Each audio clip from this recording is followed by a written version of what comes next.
So we will actually start like now, because why not? Because we can. And today I'm basically fixing a bug which we found during stream also, like a while back, and it's related to how segment displays in MPF work. And that's like, so what we added is, let me show that. So what we added is we add some animations there, or we added some animations in segment displays, and those actually do not quite work. It's the wrong folder, and that's what I want to fix actually. So they look like this, so transition, and so like you got segment display player, and inside segment display player you got certain transitions. Those transitions can be like transition in and transition out. And ideally, so basically you can push stuff on this like segment display stack. And ideally only the transitions on the top entry actually trigger. But it turns out if we try that, for some reason, that's not the case. And I do not yet know why that's the case. Here we cannot see it quite, but we can probably see it this way. Put in some other transition here. And yeah, like this one expires after 2 seconds, this one after 5. And now we can also have like priority 10 and priority 1. So this one should be higher priority. Let's try. Priority 1, priority 10. And now you probably noticed that it's not 5 seconds. So now it's like stays there 5 seconds, and then if we go away, like now, right? This one is like 2 seconds in and out. Now I go with like 1, 2, and now it's gone too fast. And I suspect that the lower priority entry just interferes with the higher priority entry, so it shouldn't look this way. And yeah, that's why we are here today, and that's in a nutshell what I want to fix. So I actually wanted to fix it like 2 weeks ago, but I didn't, and now I got some time for that. So yeah, first thing I do is like I create some test configuration where I can actually reproduce like this in isolation. And for that we need like one segment display here, and we need like a bunch of segment display players. And I guess the easiest thing is to just copy those two from my example, which already showed that it's not working. And then we just fix it. I mean, that's the plan. Let's see how it turns out. So we got like 2 events, event 1, event 2. And now I will like run exactly the same stuff which I just did. Set try. And then we try to like assert that this is actually working correct way. So I guess like create a test which references like this test configuration from this folder, and we post like this as to event, right? So we post this one. Is it unhappy? That's probably IDE. Yeah, that became ready. So now it's, yeah, it does nothing, right? Let's fail the test once. I will show you why. I want to fail it because that's good, because then I can copy like this code here and run it in my console. But theoretically, I could also like just run it here in my IDE. It's even a little bit nicer. So now it shows me that it failed without any error. The reason why I usually run it in console is because it's nicer to scroll the console, especially if you enable the log here. And we can now look at it. And we post the event, and actually there's not much happening yet, but that's okay. Now what should happen after we posted this event? We got like transition in, and there should be like event 2 on the screen, on the segment display screen. So let's give it like a few milliseconds, and then we assert that event 1 is on the screen. Display 1, I guess it's text. Let's see. And it's actually event 2, that's correct, and it's also headed to the right, because like the segment display is like 10 characters. Let's check that. 10 characters. So because we set it to like size of 10 characters and it's default right aligned. So that should now pass. See, it's passing, perfect. And now like after 5 seconds, it should basically go away. So let's do like, let's advance time by like 4 seconds, and then we check that it's still there, and then we advance it for another second, and then like it should transition. Transition times, so the question is, how will the transition expire when you don't provide an expire value?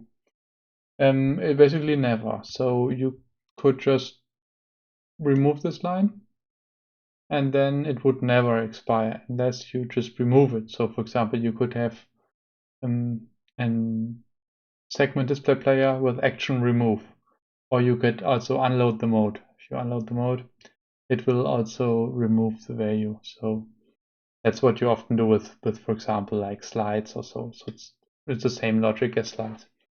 So one thing which we need to add is animation speed of those transitions. So currently that's kind of, it's not hard coded, but there's only one global setting to basically influence the speed of the transition. But it's like a feature. It's not a bug. It's just a kind of limitation, which I also want to add later on. So for this, right, yeah, this will be basically just gone. So in my opinion, it should be just empty now. Let's see if this is actually true. Yeah, perfect. And now we tested that this works. It's very good. And next thing we will do is we test that if we post this event 1 and then event 2, as event 2 has a higher priority, event 1 should be hidden. And it basically should behave exactly the same. So that's the theory. In practice, we just saw that this is not the case. So I mean, we can first test that we can run this twice. And that's the case. And now we will post event 1 too. And now you can see that it's failing. And that's something which shouldn't happen, right? And yeah, let's dig into it, why this is actually happening. We can first look at the log if you see something, but probably not. Yeah, that's true. We see about nothing. We can, I guess, we can set something like debug true into our segment display, and then we do not get more logs. So that's nothing we can do here, but we can look into the code, and there's a lot of stuff happening. Add text entry is basically what's called by the player. So I can show you segment display player, and segment display player will it's like this play method because it's a player. It calls play, and like if an event comes in, or like if you saw the stream yesterday, if like subscriptions change, then it calls like the play method, and that will perform certain actions, right? So here it will do like it validates the transition. It's yeah, that's quite late. That's something we could like move earlier. So this is basically at runtime. So we validate it at runtime, and it will also fail at runtime only. We could move this to like startup time. That would be a little bit nicer for debugging, because you will instantly notice if it's broken or not during the game. Because like this, theoretically, you could have something which only happens rarely in your game, like some tilt animation, for example, and then you tilt the machine and it would crash or something like that. That's not nice, so that's something we could improve. And here we got like expire stuff that has like, yeah, it handles expire in the player. Yeah, that's pretty fine. There's remove, and there are like some actions here. But the most important thing is like a text entry. So that's where we basically add the stuff to the stack. That's here. And based on that, we create like a text stack entry with all the stuff, and then do update stack. Let's see what that does. If there's no entry, well, yeah, then we do like an empty, create an empty entry on the fly. It shouldn't happen normally, but in some circumstances it can. And otherwise, we create like an order dictionary, we order it, and so on. And now we check if the top entry changed. Okay. What do we do in a transition out? Transition config. Start transition if configured. Okay, and I guess that's like part of the issue, because here we only configure a transition if there is none running. And I guess like the lower entry is then expiring, it's removed, and that's interesting. No, because that's probably not what's happening here. No, it's not what's happening.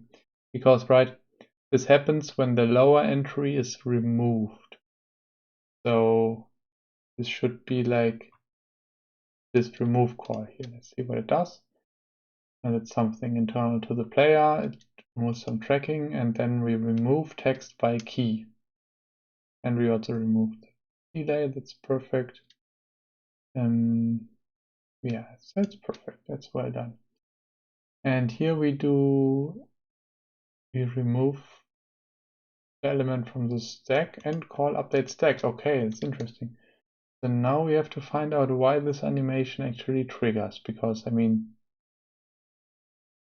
it's interesting because, right, we got like the stack has two entries, right?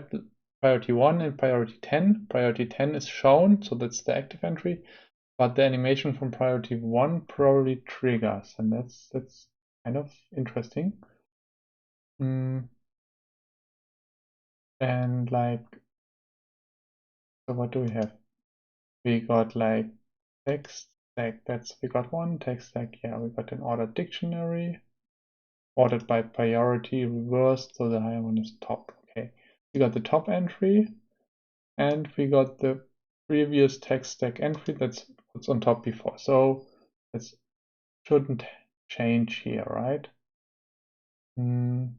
If previous entry and if they change. So let's do this, and I like to debug with print. The reason is that now I can also see the log. So this changed. So the new entry is No, it is display 1. Okay, interesting.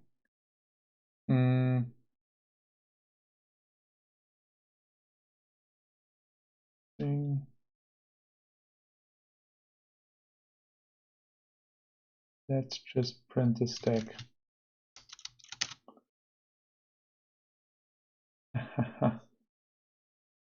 Yeah, that's a bad idea. I guess I can do something like this.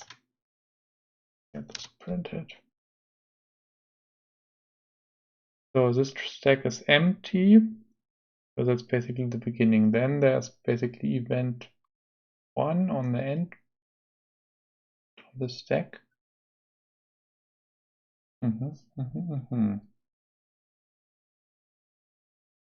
Yes,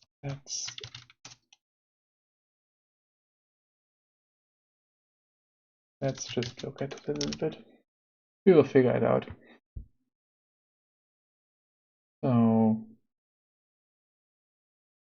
So first we got like event 2 on the stack, that's perfect. Then we got like event 1 on the stack because we added it first. Okay. Then we add like event 2 on top. Perfect. And that's end of the story here. So this actually, and then,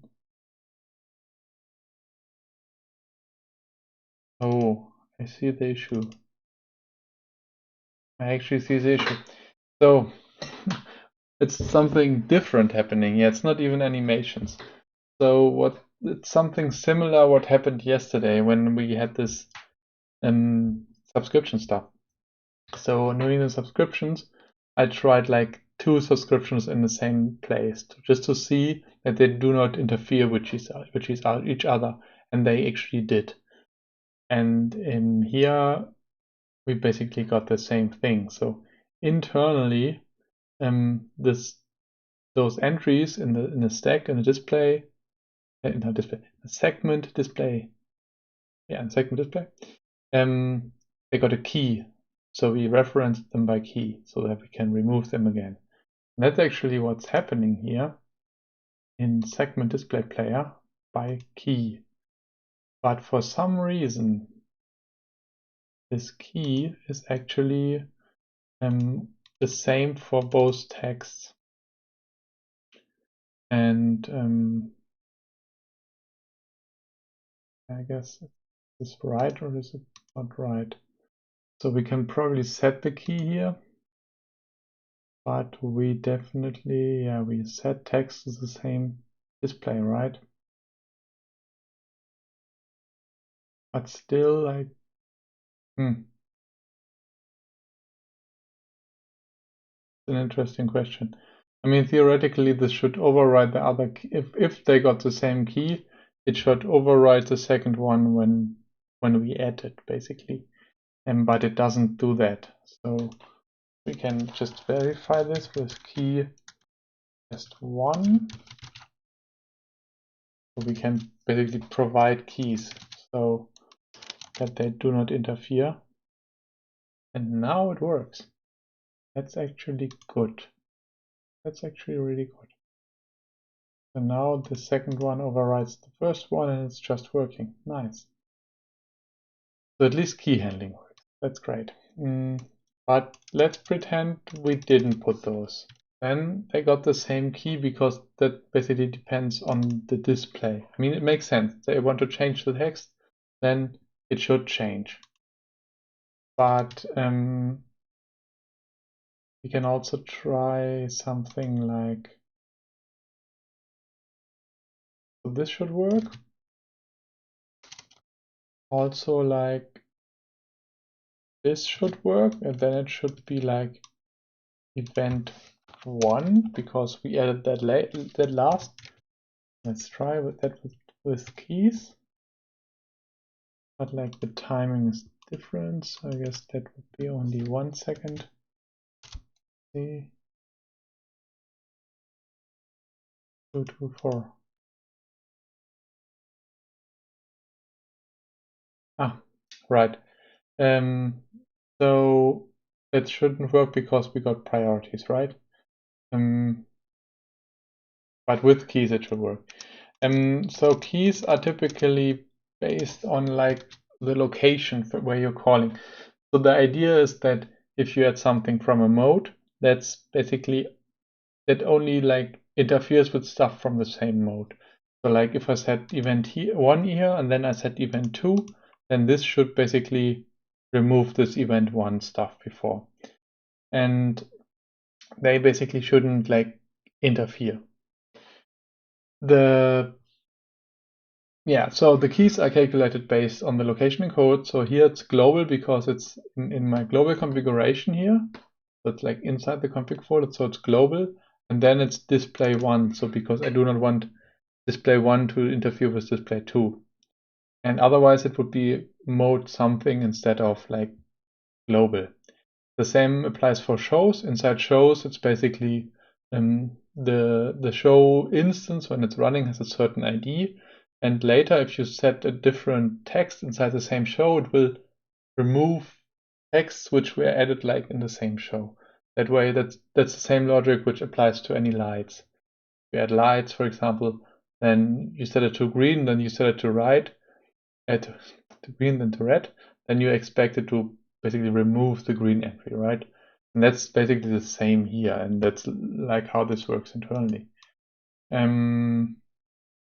Yeah, that's exactly how this works. And the only issue now here is that it's actually in the player. So when we add like a second entry here, we have to remove any entry with the same key. So that's relatively easy, I would say. So okay, yeah, that's relatively easy. So we just say if key in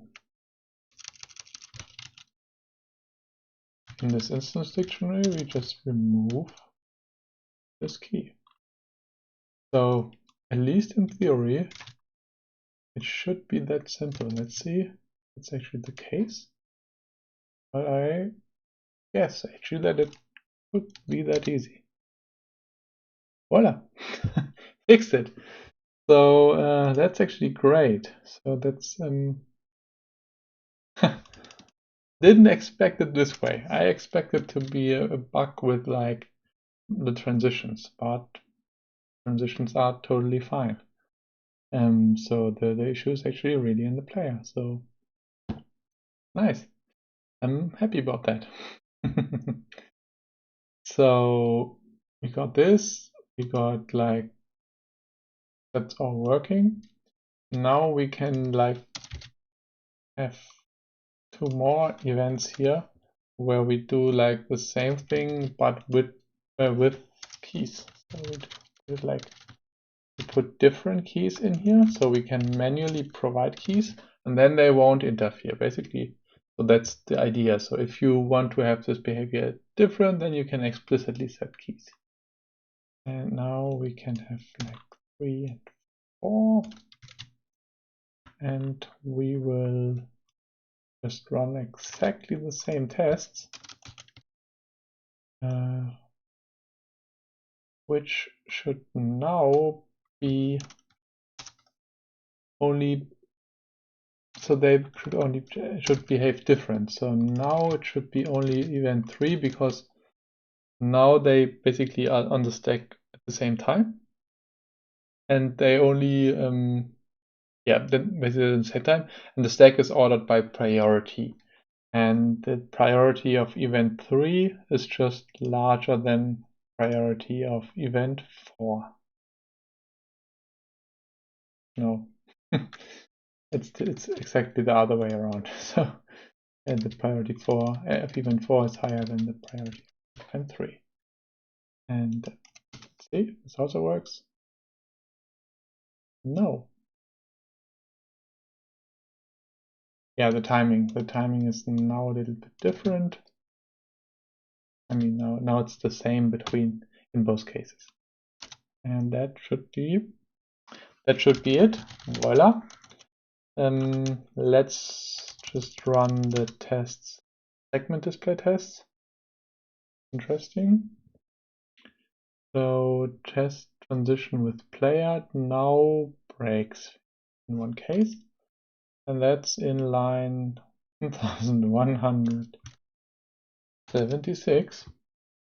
And now we got like one call more here. Interesting, because I didn't change anything here. The first thing we can try is we can just check if that's related to our change, but I guess so. Yep, it is. And now we need to find out if this is actually like, yeah, if it's a bug or is it a bug in the test. So what we can try is we can remove that. And now we get a huge wall of text. Interesting. And just this one. And I guess that there's one more entry somewhere, but that's not easy to find because it's a whole lot of text. So one thing we can do now is, so like there's one entry more and we want to find where it is. So we can see if it's somewhere in between, right? So we just do like binary search. We remove the second half and see if the test is happy now. And no, it's not. But that's also good, because that means that it's likely in the first half.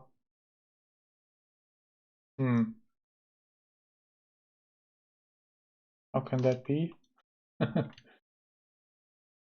Let's see if a single call of those still works. Interesting. That's really interesting. Okay, I guess that like now my logic somehow works, and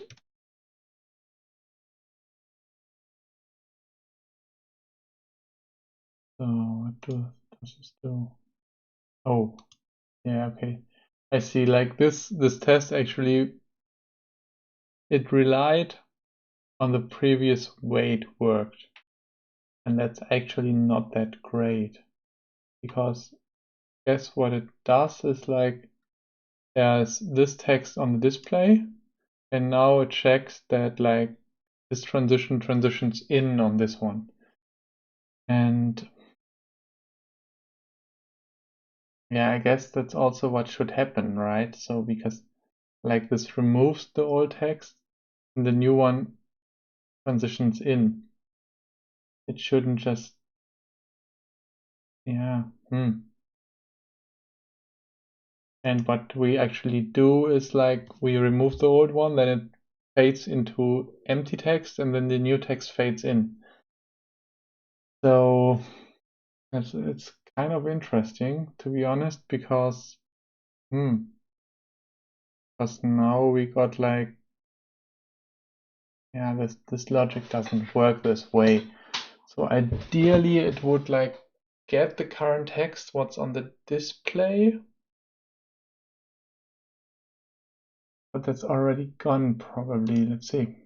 So we remove this one. It doesn't have a transition out, so it's instantly gone.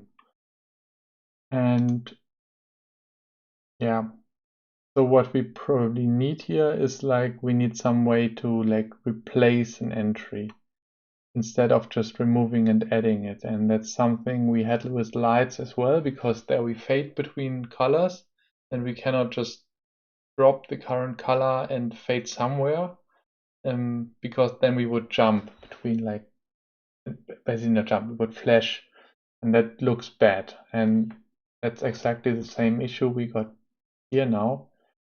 So yeah, it's interesting. So similar issue. So instead of this removing then adding a text entry, we now need like something to like replace the text entry. And still we need to like take care of our transition stuff, but that's something we can totally manage, I guess. So here we add a text entry and then we update the stack. And instead what we wanted to do, it would be like we do both, like removing and adding and then update the stack, because otherwise it's basically not atomic. And now like if we update the stack in between, bad things happen, and that's basically the issue here. Hi Crayon, so thanks for using MPF and being like a valuable user. So, and thanks for joining.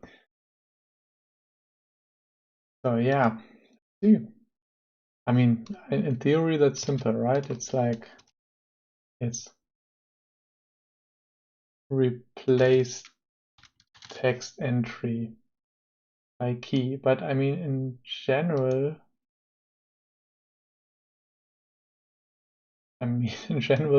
that's what Ed should do, because here we got like we got the key, right? So we should basically check that it's move. Yeah, right. Okay, so I already did it. Interesting. It gets interesting by the minute, more interesting by the minute. So what happens is like the segment display already removes the entry, but the segment display player still like schedules the expire time, and for that reason that's actually not working. That's interesting. Interesting stuff.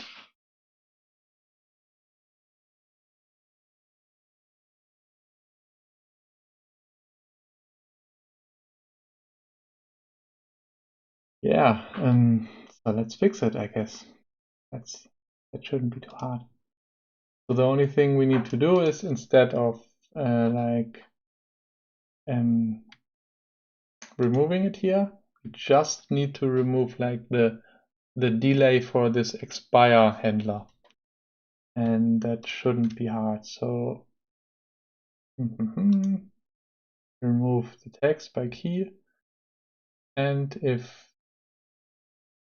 it's not true, then we remove the delay handler. So we only need this basically. We can also use delete, but we do not have to use delete because so basically at the end here we will write the dictionary again. So here we will just basically remove the delay, and that hopefully should make everybody happy. So it makes this code happy. That's really good. Hopefully it's now 10 calls again.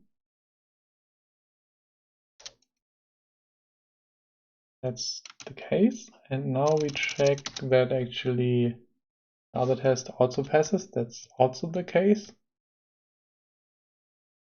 So as you saw, it's good to have tests, because otherwise you will break other stuff, and it's also hard to basically know what somebody, imagined when he wrote this code like 3 years ago or 5 years ago.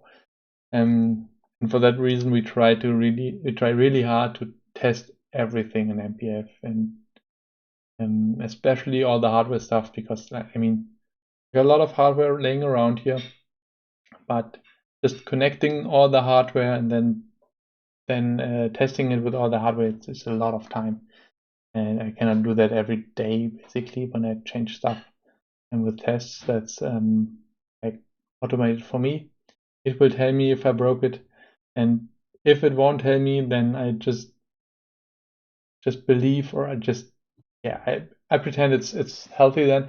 And if somebody complains, we will usually add like regression tests for the stuff which we missed.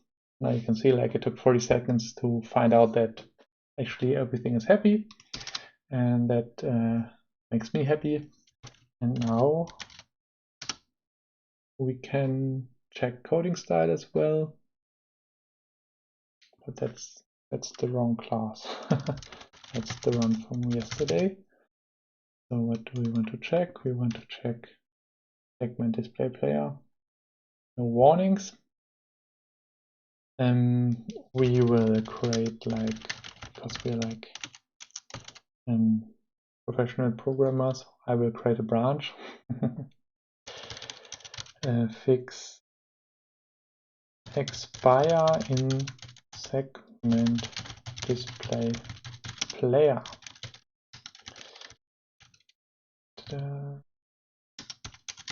Fix expire issues with multiple entries, multiple segment display player entries. I want to copy this nice line. And now I usually click this link here. Get my browser over here. And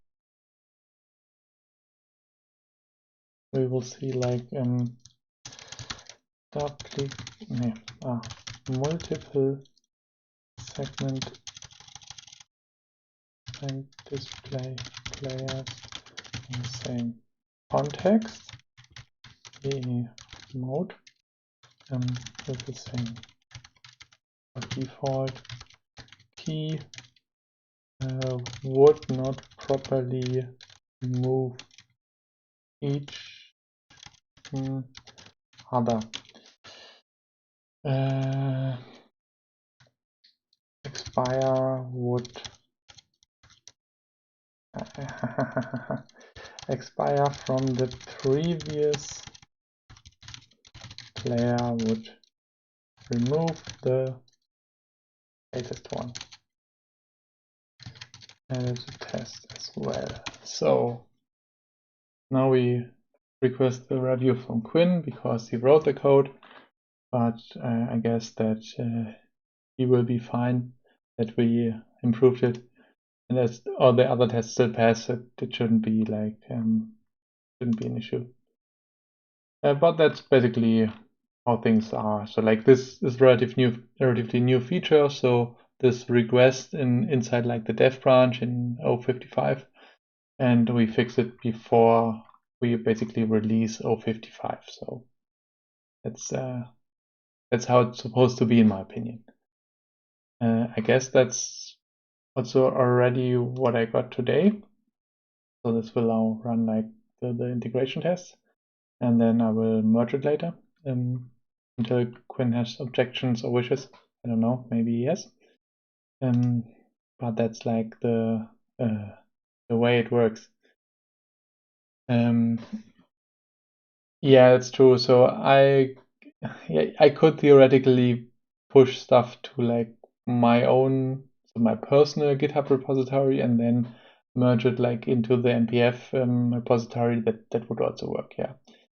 And I also sometimes work on the dev branch. So sometimes if it's just a simple fix and I'm really certain that I won't break CI, and sometimes it still happens, then I also push to dev.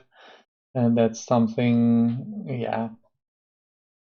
It's better to do pull requests, but also basically it makes sense if I got somebody else to review it, right? If I have nobody to review it anyway, then there's not so much to gain with pull requests. But only, for example, if I'm uncertain if it builds on all operating systems or like that, then I do pull requests. Otherwise, sometimes I'll directly push dev. But this is basically a good example, I guess, where it makes sense to do that. Also, not if urgently requested feature from or bug fix from users at the moment, so we got some time. Yeah. So yeah, if you want to work on something else, we can do that. Or if you would ask questions, I'm happy to answer those. Yeah, that's right. Yeah, pull requests, they make it easier. Also, if I wanted to now backport this to 0.45, I have 0.40, 54 that way, right? And then I could just I would usually basically take the commit here, this one, and cherry pick it on the O54 branch, and then create a second pull request for that one. Because usually, like, there's like a higher chance that unit tests in 54 would break with the fix, and that's also like sometimes very nice. Yeah, and then like yesterday we merged like the pull request from every here, so that also passed the stuff, the CI. And then today I slightly refactored it a little bit earlier to make one error message nicer, which we added yesterday. Now it's working perfectly. I don't know, perfectly. The way I want it to work. Doesn't mean that everybody likes it. So that's what I got here today. I can check my list of bugs I wanted to fix. Sure, go ahead.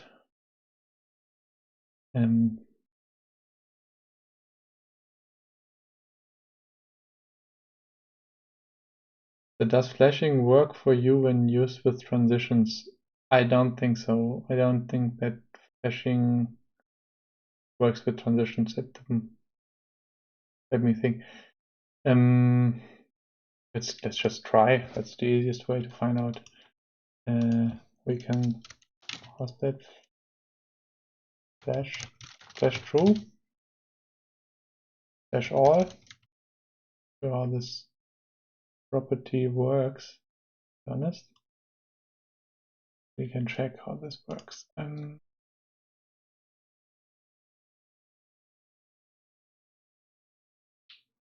Flash mask and flash type. Flashing type. Okay, yeah, I can set flashing to all. Flashing all. Let's see what it does. Stop it. Start MPF again. I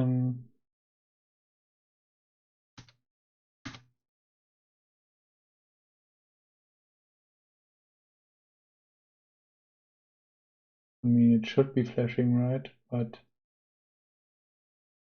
did it save it? What did it put? Flashing false. That would be also something to check, but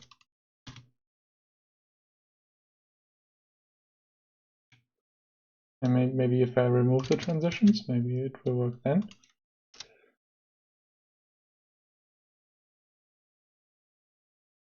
Okay, yeah, you're right. You're right. It's not working at all if I got transitions. That's probably because we lose it in the way. That would be something to fix. Module not found error. No module named zip. I don't know what zip is, to be honest. But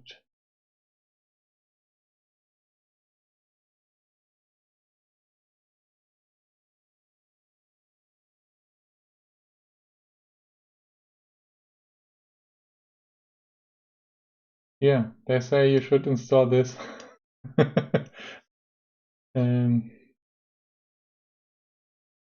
XML for some reason.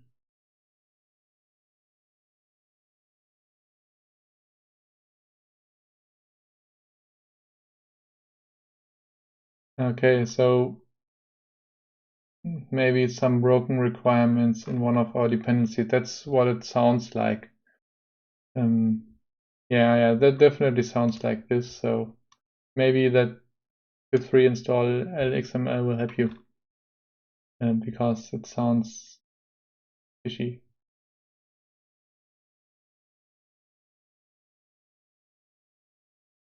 And that's relatively recent. Okay, you have to install this too. At least you're not the only one with this issue, so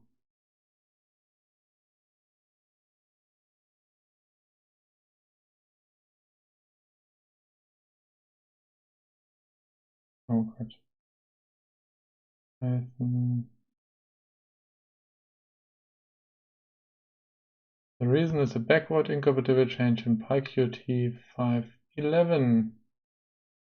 The fix works on old and new version. Interesting, yeah.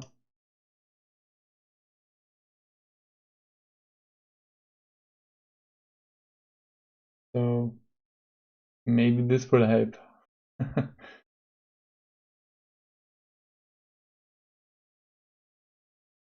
So maybe also down or upgrading PyQt. So I would check which PyQt version I got. So PyQt, I think it's pronounced cute.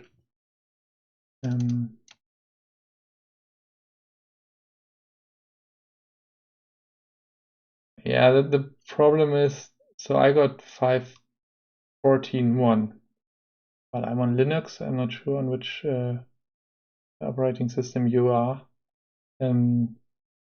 So we pin some dependencies, but some of our dependencies do not pin their dependencies.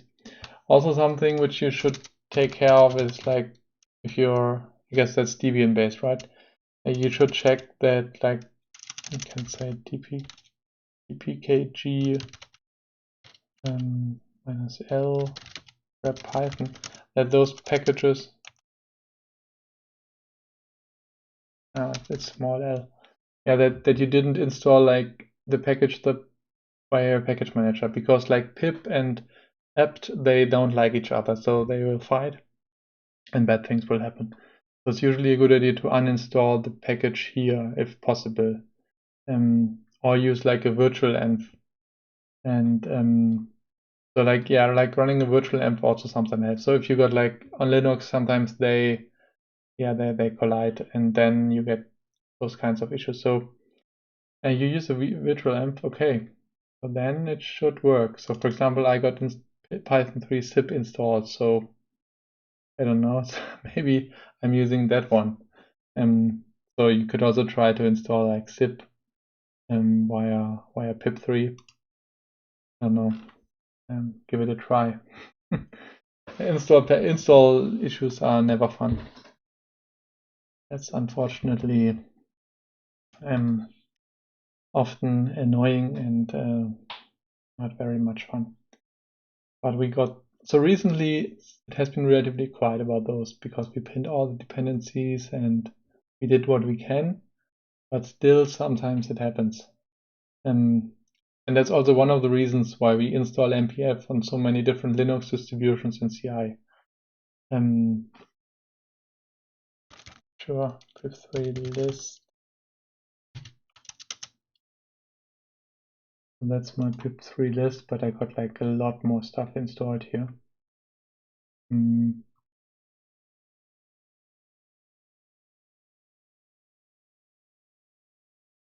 Yeah, but I can send it to you. That's totally true. Totally possible. I mean, and it's probably, but that's basically standard Ubuntu what I got here, plus a few like legacy stuff from 3.7, which shouldn't be here anymore, but it basically has been carried over from previous installs. Yeah, so I can send you that. So, but I'm now really interested in this flashing issue because that's actually also something which shouldn't happen.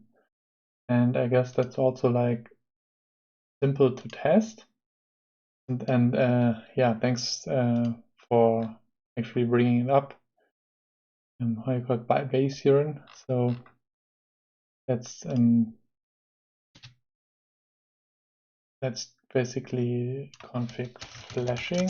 So I like to do like a different config every time because it makes tests easier to understand. So then it's like, so we make like a little minimal test here. Color doesn't matter, expire doesn't matter, priority doesn't matter. Flashing all, and we put in like a transition. And now it should just work and flash, right? So yeah, let's see. Let's actually make that happen. So we copy this test as flashing and transition. Test that flashing works with transitions. So first thing, we check that the test in general is working. Test flashing and transition. Bam, yes, perfect. That just means that our config is parsing and working basically. And now we will like post like our event again. And after like half a second, we should have, yeah, our test here, our text here on the display. And it should be flashing, I think. We have like, yeah, right. This.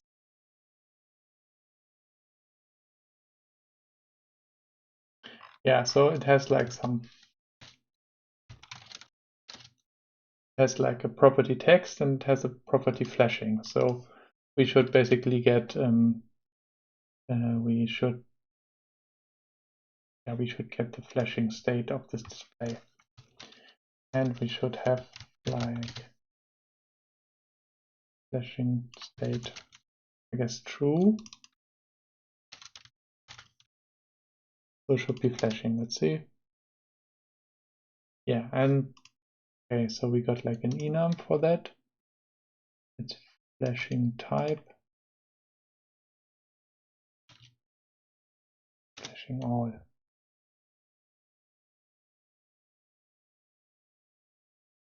That's effectively not working at the moment. So now we have to find out why that is the case. Actually, so for some reason, the good thing is we can reproduce your issue. That's really great. Now, if we look at the player, it does exactly what it should do, right? It gives like the flashing state into add text entry. We put the text entry here, which is perfectly fine. We update the stack, and that will probably, oh, you got an issue there. It will open the wrong browser here. Can I copy the link? No.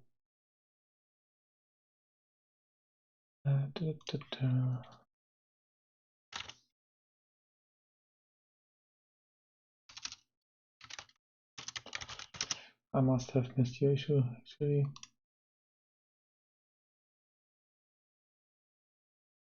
You just created it, okay.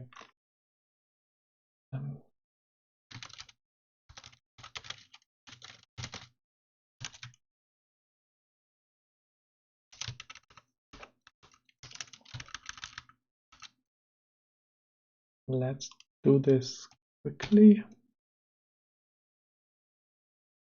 I mean, so much different stuff here also, but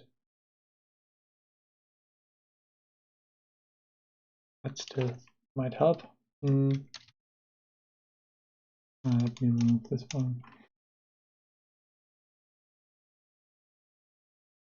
Yeah, it's also my local.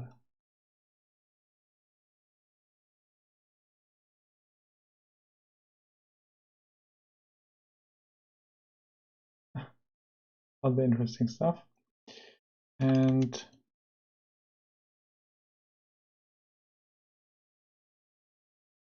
oh, that's a lot of Python stuff.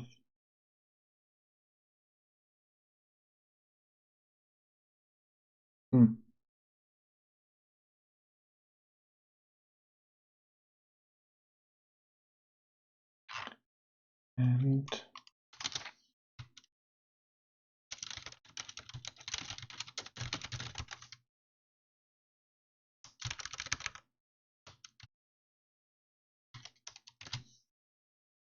like that. Looks correct, right? Oh, perfect. There you go. Okay, and now let's see why this flashing doesn't work. So we got like this text stack, and I just guess that this transition will then create like a new text stack entry at the end. And that will probably like lose the flashing entry. That's what I guess. So we get the transition here, we start the transition, and that actually does not, at least it doesn't get any like flashing information. And this will then do a lot of stuff, and it will update the display.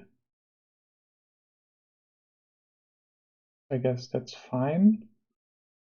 Where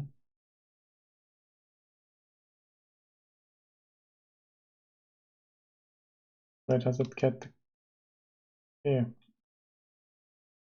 current state?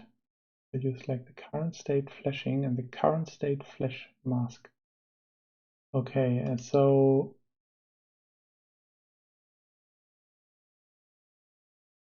I guess that like when we do this, that like the current state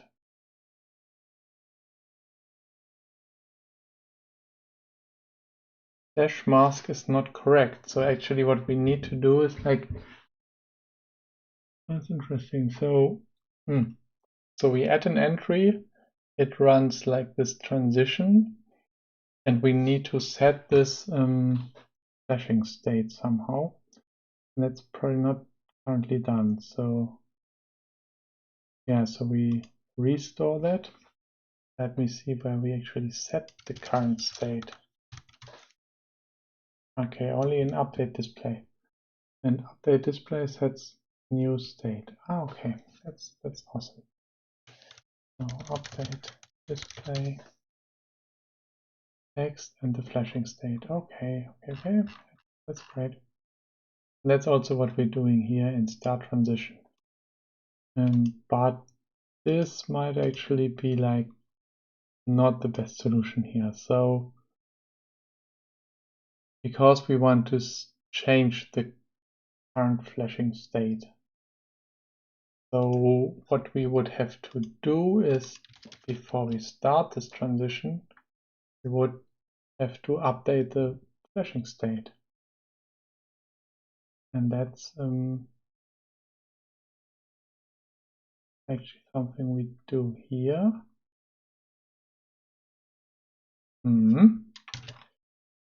And that's something we need to add here.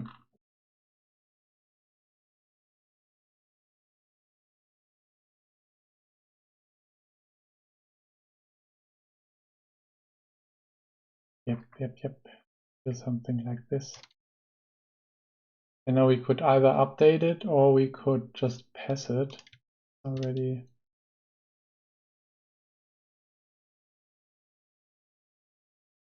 Yeah, so we will just pass those two here.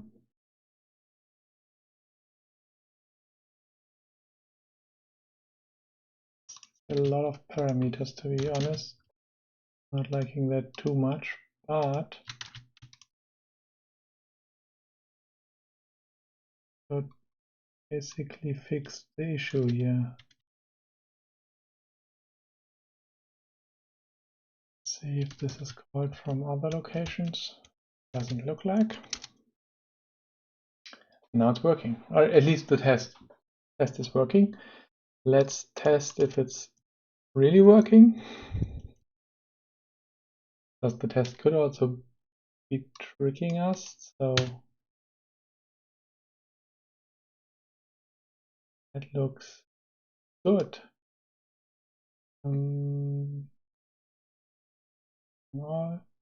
Push. That looks correct, right? So it runs. Interesting. So Actually, the problem is you won't see the transition anymore because it's flashing during the transition. So should we disable flashing during transitions? I guess probably, right? Not sure. It's a tough one, I would say, because yeah. But sometimes if I press it often enough, sometimes you see it, sometimes you don't. So it's like, yeah. So what do you think, guys? Should it like still flash or should it stop flashing for the animation? I don't know. I guess that's not technically correct, but sometimes you just don't see your animation. But still, I mean, it's flashing perfectly as it's supposed to do. Oh, the flash hurts. Where's that actually said? It's on the display, right? It's probably here.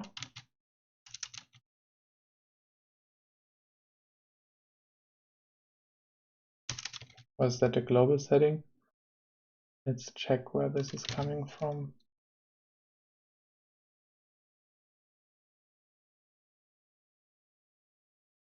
I think that's not even configurable. No, it probably is. You can probably do it on a slide. So like it's probably on my segment,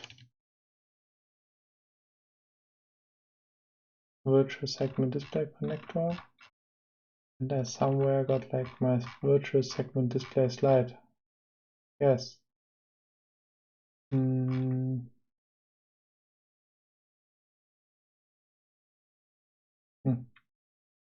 Where did I put it?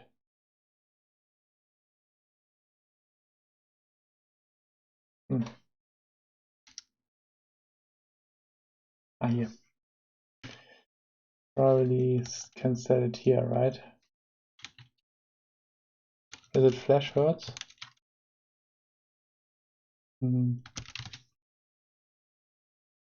We will see.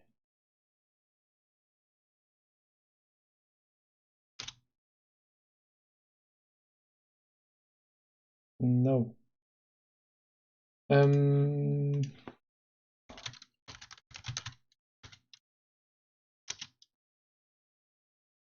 See. Flash frequency. It's not hertz, it's frequency. And it's 1 second, so let's do 0.1 seconds. That should be like a lot faster.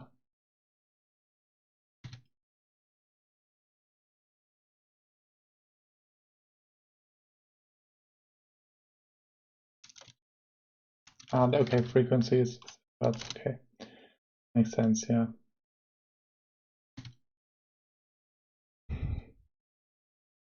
It's not that it looks nice, but it works. It definitely works. Interesting. Okay,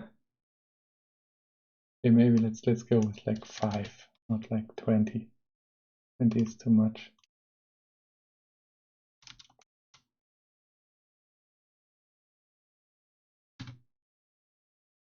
Yeah, I guess it works, right?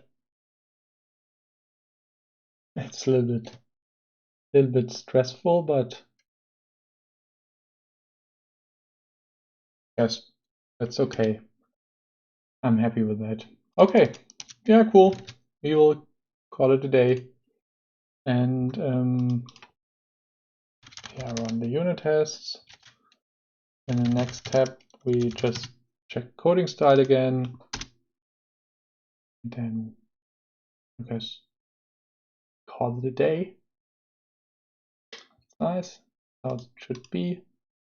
Now the test has to pass, and then we can happily jump into sunset. Oh, it's done in the books. Yeah.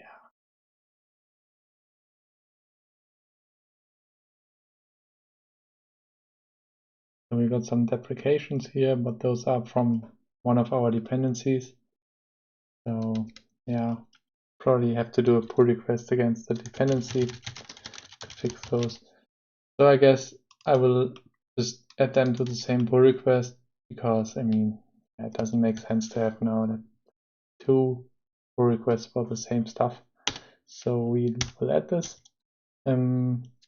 fix flashing when using transitions. Let's see if our previous, like, if the test passed. For some reason, no. Whoa. Everything is red. That's a bad sign. Let's see what it's saying. Wow, that's not how it's supposed to look. Oh, that's on me. That's actually on me, because it looks like I forgot to add like my new test configuration. So actually true. And what we're doing now is like, and that's also something you can only do on branches, like on pull requests. We changed the previous commit because it's incorrect. So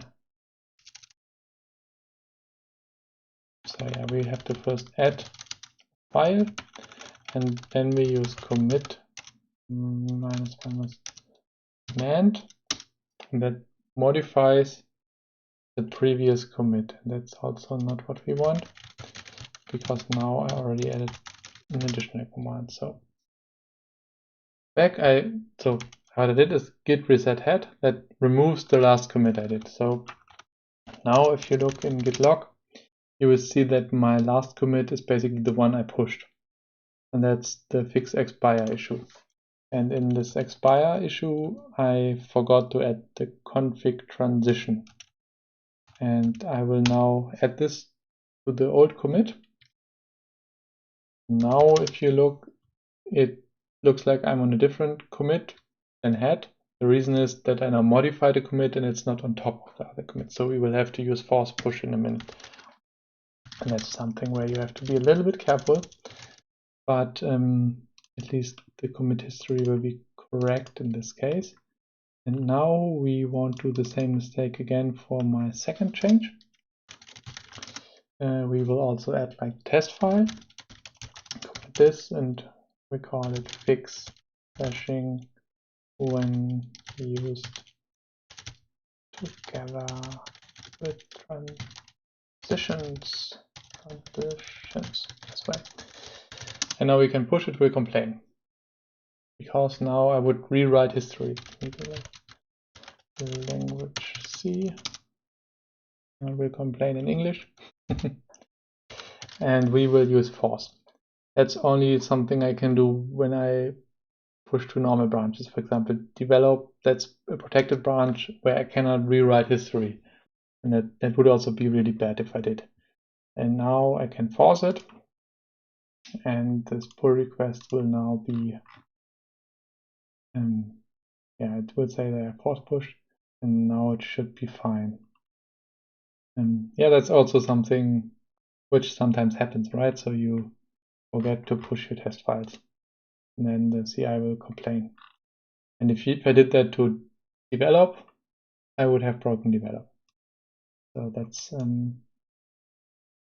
something to take into account. So that's our changes. That looks good. We did 2 commits for 2 features. CI will run it. I hope it will pass, and maybe Quinn will have a look later. And then we are all happy. And I guess that's what we do today then. I called it BTW, by the way. Awesome. Awesome. That's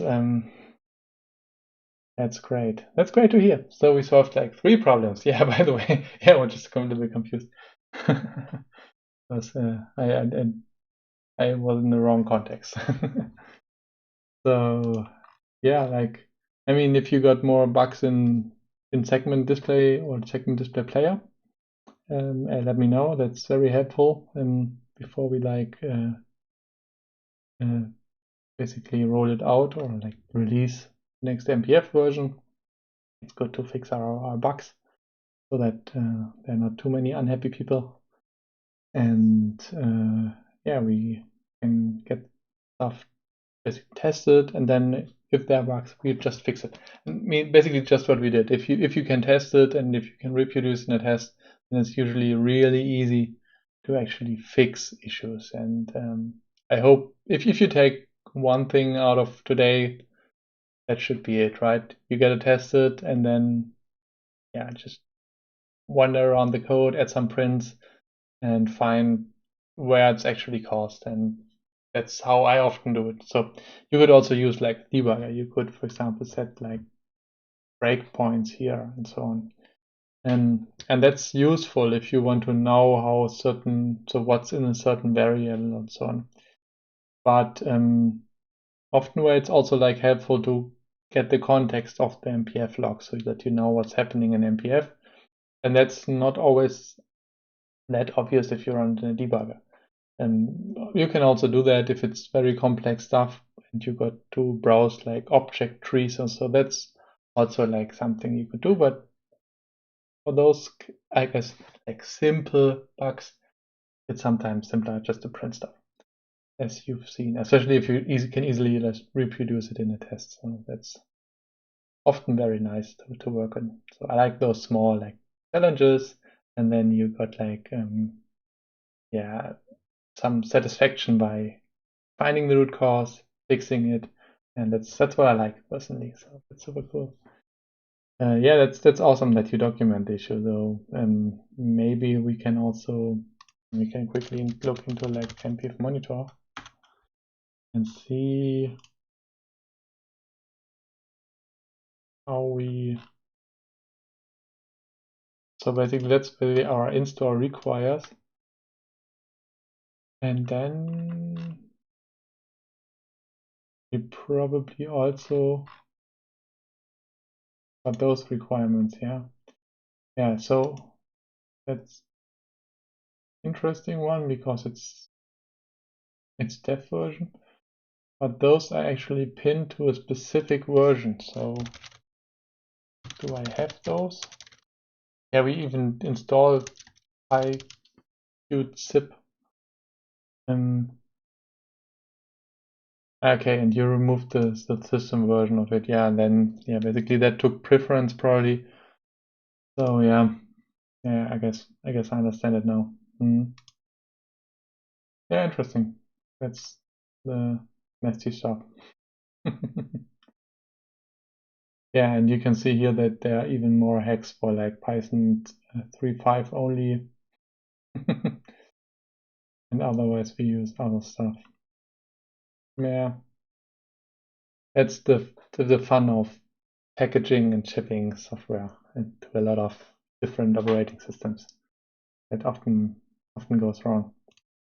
So yeah, hope we get this fixed. And